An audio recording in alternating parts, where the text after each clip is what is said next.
Surgery కంటే hospital bill అంటేనే భయం. అదే మధ్య తరగతికి అందుబాటు ధరలో వైద్యం. Medistar hospitals. నువ్వే మాకు కొండంత అనుకున్నావు, నిన్నే పిండి పిండి చేసి పారేశాడు. వామ్మో వాయు, ఆ రామన్న చౌదరికి వయసు మీద పడుతుండా ఎంత బలమయ్యా.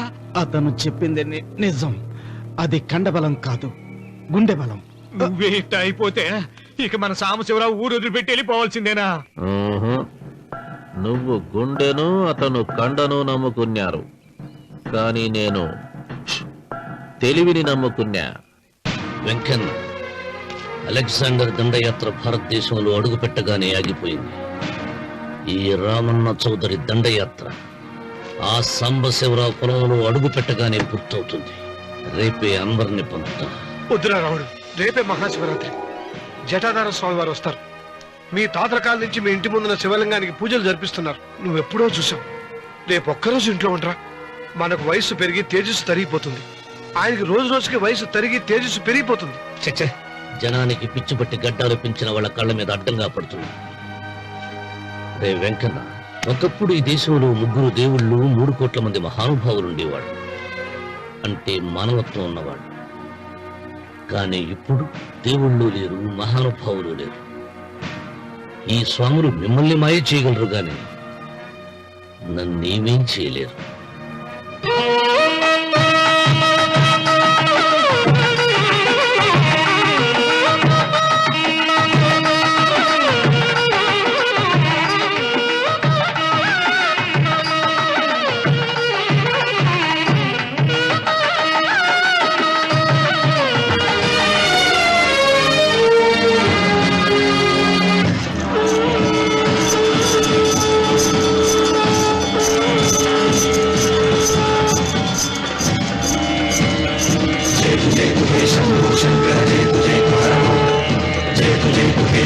శంకర జయతు జయతు హరమం, జయతు జయతు హే శంభో శంకర జయతు జయతు హరమం, జయతు జయతు హే శంభో శంకర జయతు జయతు హరమం.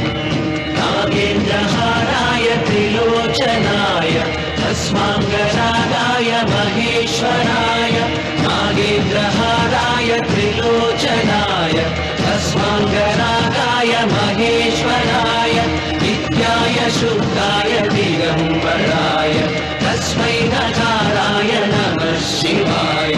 జయతు జయతు హే శంభో శంకర జయతు జయతు హరమం, జయతు జయతు హే శంభో శంకర జయతు జయతు హరమం. నాగేంద్రహారాయ త్రిలోచనాయ తస్మాంగరాగాయ మహేశ్వరాయ, నాగేంద్రహారాయ త్రిలోచనాయ తస్మాంగరాగాయ మహేశ్వరాయ, నిత్యాయ శుద్ధాయ దిగంబరాయ తస్మై నకారాయ నమః శివాయ.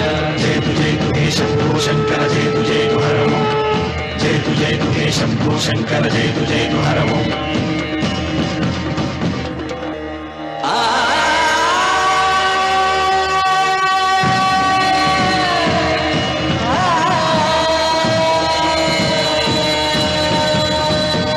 జయతు జయతు హే శంభో శంకర జయతు జయతు హరమం, జయతు జయతు హే శంభో శంకర జయతు జయతు హరమం. ఆయన ఏదో చెప్పాలని చూశారు, చెప్పకుండానే వెళ్ళిపోయారు. ఇన్ని సంవత్సరాలుగా స్వామి శివుని తప్ప మానవుడిని కంటితో చూడలేదు. ఆయన మొట్టమొదటిసారిగా మీ కుటుంబం వంక చూశాడు. ఆ చూపుకు అర్థం ఏమిటో నాకు తెలియటం లేదు. నాకెందుకో భయం వేస్తోందమ్మా.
ఏం అర్థమే కావడం లేదా రావణ చౌదరి? నువ్వు చదివింది ఒక్క ఆకు, తమలపాకు. నేను చదివింది 10 ఆకులు, విస్తరాకు. నీకీ భూమి సిక్కనే కూడదు. సిక్కకుంటే నువ్వేం చేస్తావో నాకు తెలుసు. సుబ్బారాయుడికి చూపినట్టు తాళిబొట్టు చూపించి గబ్బు లేపుతావు, లేకుంటే ఫైల్ వానకు చేసినట్టు ఎముకల్లోకి సున్నం లేకుండా పిండి లేపుతావు. అదానికి నేనే ముందుగా కొట్టిన గాయం ఏడ ఉందో తెలియని కముకు దెబ్బ. 30 ఎకరాల భూమి నిత్యాన్నదానం కోసం అమ్మవారి దేవాలయానికి రాసేసిన ఈ దేశంలో నేను పోయేదానికి యాకోర్టు లేదు. అదానికి దేవుని కోర్టుకు రాసినా నువ్వు వాటికి రాలేవు. నా 30 ఎకరాలు నాకు దక్కకున్నా పర్వాలేదు, నీకు దక్కకూడదు. నా పొలం ఆక్రమించుకుందామన్న అహంతో పొగరుతో ఇంటికొచ్చినావు. తల దించుకొని ఎనికి దారి పట్టాలి. నీకీ భూమిలో చారుడు మట్టి గుడక దొరకదు రావణ చౌదరి. కావాలనుకుంటే గుప్పెడు బుద్ధ దొరుకుతాది. అది గుడక వాళ్ళ మధ్యలో కూర్చొని తింటే ఎట్లుండోది నా దెబ్బ.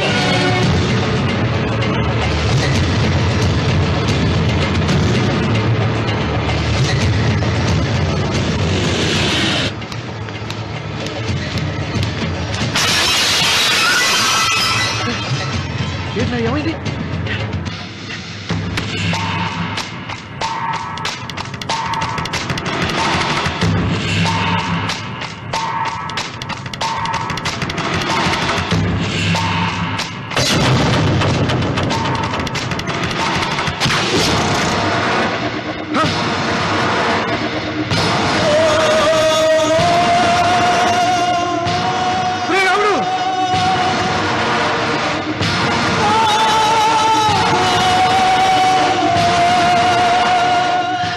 ఈ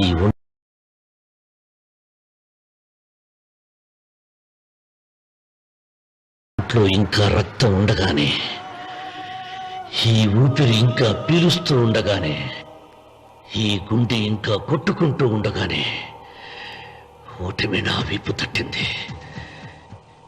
ఈ రక్తం మొత్తం ఒంట్లోంచి పోవాలి. జ్ఞాపకం వెళ్ళిపో.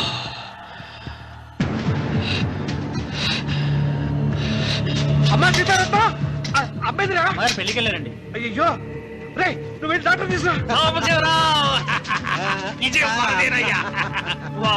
అయ్యో నీ బుర్రే బుర్రా.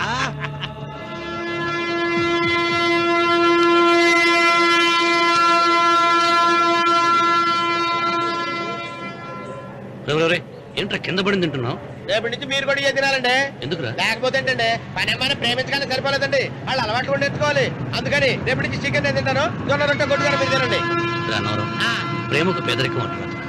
ఆ అమ్మాయి కోసం నా ప్రాణాయమే ఇస్తాను. ఎరా పని మనిషిని ప్రేమించావా? అమ్మా అమ్మ, నీ దండం పెడతానే, పని మనిషిని కలుపుకులా తీసేయద్దు. ఆ అమ్మాయి నాకు ఇష్టం అమ్మా. అమ్మగారు ప్రతి పెళ్లికి అబ్బాయి గారు తీసుకెళ్ళి వాళ్ళ ఎత్తి అక్షంతలు వేయించడమే కానీ ఆయన ఎత్తి మీద అక్షంతలు ఎప్పుడు ఇస్తారండి? అసలు ముద్దుపేరు బెడకాయలో తయారవుతున్నాడు. నేనండి. ఆ అమ్మాయి దేవురు ఆ విషయాలన్నీ నేను తర్వాత చెప్తాను కానీ అమ్మగారు, ఆ చేతుల మీద గారు నాకు కూడా పెళ్లి చేయండి. నీకు పెళ్ళా? అవునమ్మగారు, అబ్బాయి గారు పని అమ్మాయిని ప్రేమిస్తే నేను బాగా డబ్బులున్న అమ్మాయిని ప్రేమించారండి. అదిగో రైలు సిగ్నల్ ఇచ్చారండి. మీరు మా పెళ్లికి కూడా సిగ్నల్ ఇచ్చేస్తే. ఈ రోజు మీ ఇద్దరికి ఏమైందిరా? ప్రేమలో పడ్డాం. ఆ? నమస్కారం బాబు గారు. నమస్కారం అండి. రండి.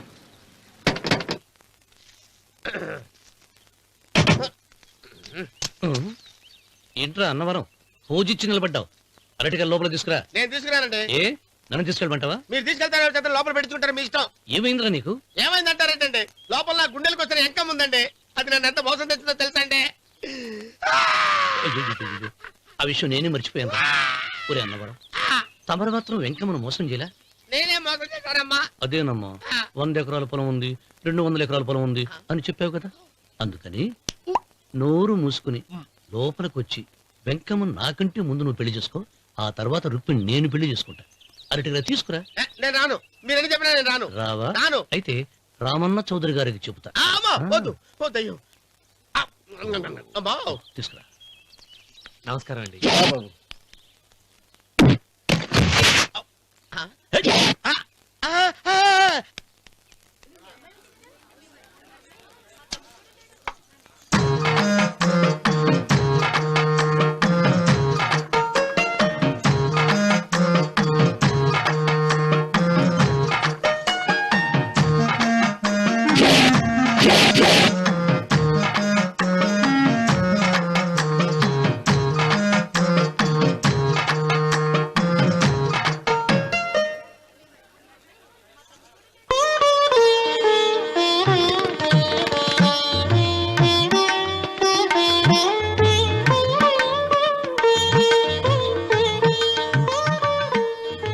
పంతులు గారు ఇప్పటికే ఆలస్యమైంది, త్వరగా జాతకాలు చూసి లగ్న పత్రికలు రాయించండి. నేను అదే కంగారు పడుతున్నానండి. ఇప్పటికే ఆలస్యం అయిపోయింది, మంచి ముహూర్తం దాటిపోతుందేమోనని. మీరు మాత్రం ఏం చేస్తారండి? మీ ఊరు నుంచి బయలుదేరి రావాలంటే ఒకవైపు కొండ, ఇంకోవైపు చెరువు, మధ్యలో ఆలయం. ఆలయం లేకపోతే సమయానికి వచ్చి ఉండేవాళ్ళుగా. గాయం ఏడముందో తెలియని కవకు దెబ్బ 30 ఎకరాల భూమి నిత్యాన్నదానం కోసం అమ్మవారి దేవుడానికి రాసేసిన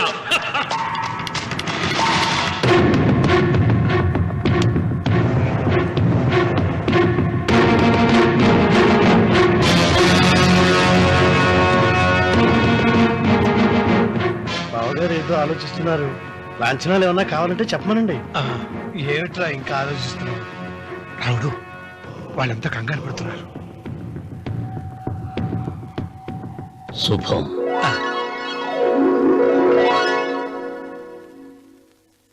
ఏం మాట్లాడుతున్నారు రావుల చౌదరి గారు? ఆలయం కూలగొట్టించి రొట్టేయించాలనా?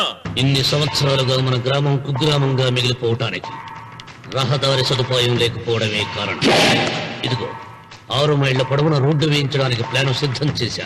దీని మూలంగా నేను 120 ఎకరాల పొలాన్ని పోగొట్టుకుంటాను. అది సరేనండి, మరి ఆలయము? పదవిలో ఉన్న వాళ్ళు ఆలోచించవలసింది ఆలయాన్ని గురించి కాదు, ప్రజల శ్రేయస్సు గురించి. ఒక పక్క కొండ, ఇంకొక పక్క చెరువు, మధ్యలో ఆలయం. దాన్ని పడగొట్టకపోతే ఇంకో 6 మైళ్ల దూరం ఎక్కువ పెరుగుతుంది. అది అమ్మవారి ఆలయము. నోరు లేని అమ్మవారి కంటే నోరున్న జనం గొప్పవాళ్ళు. రోడ్డు లేకపోబట్టి ఈ పల్లెలోని పేద ప్రజలు పండించుకున్న కూరగాయలు పట్టణానికి తీసుకెళ్లలేకపోతున్నారు.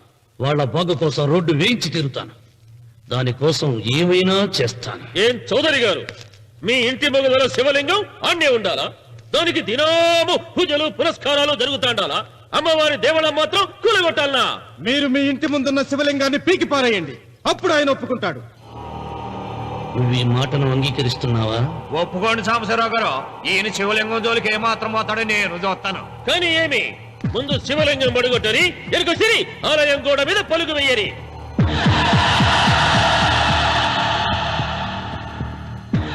ముందుకేసిన అడుగు వెనక్కి తీసి అలవాటు ఈ రామన్నకు లేదు. నేను మడమ తిప్పను. మీరు మాట తప్పితే మరణ హోమమే.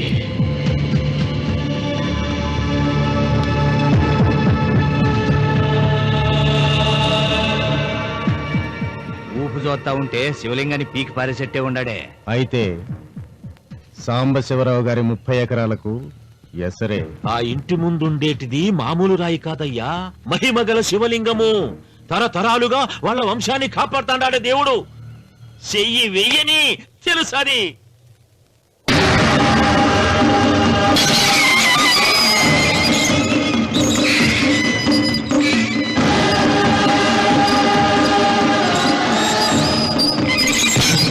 త్వరగా పైన అయ్యగారు వీధి గుమ్మం నుంచి వస్తున్నారమ్మా. వీధి గుమ్మం నుంచి వస్తున్నారు. ఏయ్, ఆ నల్లరాయిని పెకిలించండి.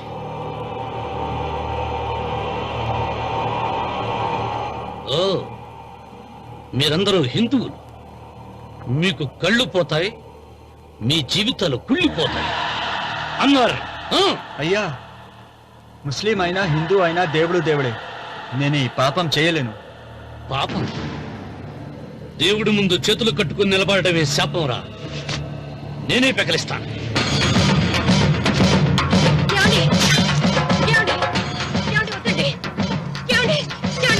సీత, ఉత్తమ జాతి స్త్రీ ఒక్కసారి కోరిక కోరుతుంది, రెండోసారి అడగకూడదు.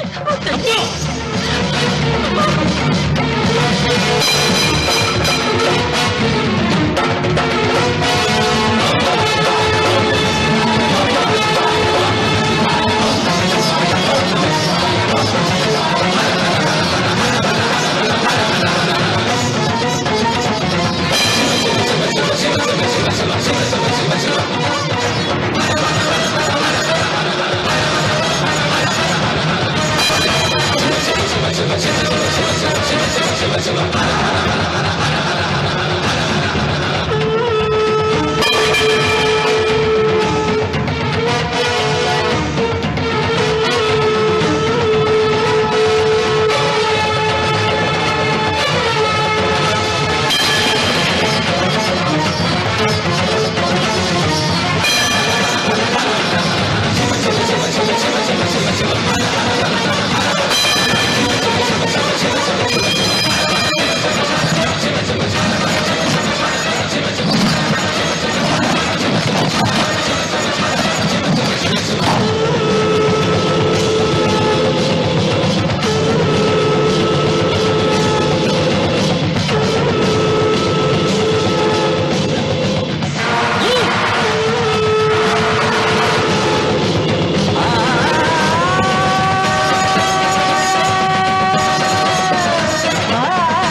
అవునా? నీ తాత ముత్తాతల కాలం నుంచి ఉన్న స్వయంభూలింగాన్ని తీసేసి మహాపరాధం చేశావు. ఏ ఈశ్వరుడు నీ కుటుంబాన్ని వంశాన్ని 3 కళ్ళతో చల్లగా చూస్తున్నాడో ఆ శివుడికి నువ్వు కోపం తెప్పించావు. మాట వేయించడానికి నువ్వే వడివిరా, భగవంతుడే వేయిస్తాడు. అమ్మవారి ఆలయాన్ని నువ్వు తాకలేవు. మళ్ళీ శివరాత్రి నాటికి నీ స్వహస్తాలతో నువ్వు ఆ స్వయంభూలింగాన్ని తీసుకొచ్చి యథాస్థానంలో ప్రతిష్ఠించకపోతే నీ వంశం నిర్వంశమైపోతుంది.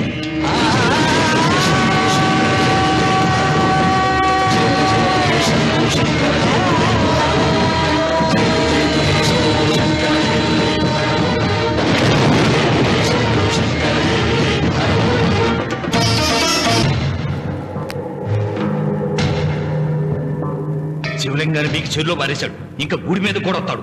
ఎక్కడొస్తాడు? జటాధర స్వామి శపించాడు కదా, జారిపోయి ఉంటాడు. రావణ మొండివాడు పాపారావు. శాపాలకు తాపాలకు లొంగిటోడు కాదు, వస్తాడు. అతను వచ్చే లోపే పొలం ఆక్రమించుకోకుండా దేవళం కూలగొట్టకుండా ఏదో ఆలోచించాలా.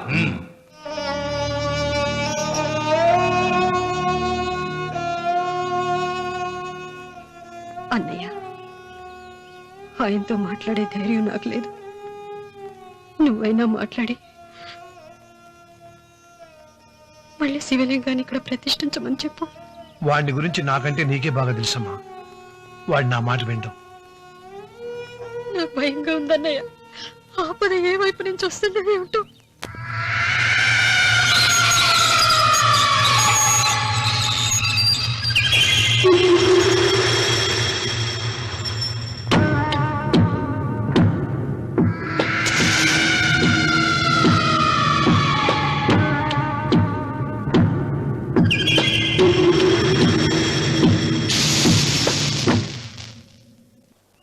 వాడనేది అరే ఏమిటై పని? మరి ఏం చేయమంటావమ్మా? నాన్నేమో ఆలయం పడగొట్టడానికి వెళ్తున్నారు. నా పెళ్లి అయిపోవటం ఖాయం. ఇంట్లో కూర్చొని నీకు వంట సాయం చేద్దామని వచ్చాను. అన్నయ్య, నువ్వే ఆయనకి ఏదో ఒకటి చెప్పి ఆలయం పడగొట్టకుండా చూడాలి. నేను మాత్రం ఏం చేయగలనమ్మా? వీడి పెళ్లి వరకు ఆలయం పడగొట్టకుండా ఉంటాను ప్రయత్నిస్తాను. ఆ తర్వాత వాడి దయ. అన్వర్, అయ్యా, బండి రెడీ చేయి. రావుడు, నీతో ఒక విషయం మాట్లాడాలి. ఇలా కూర్చో.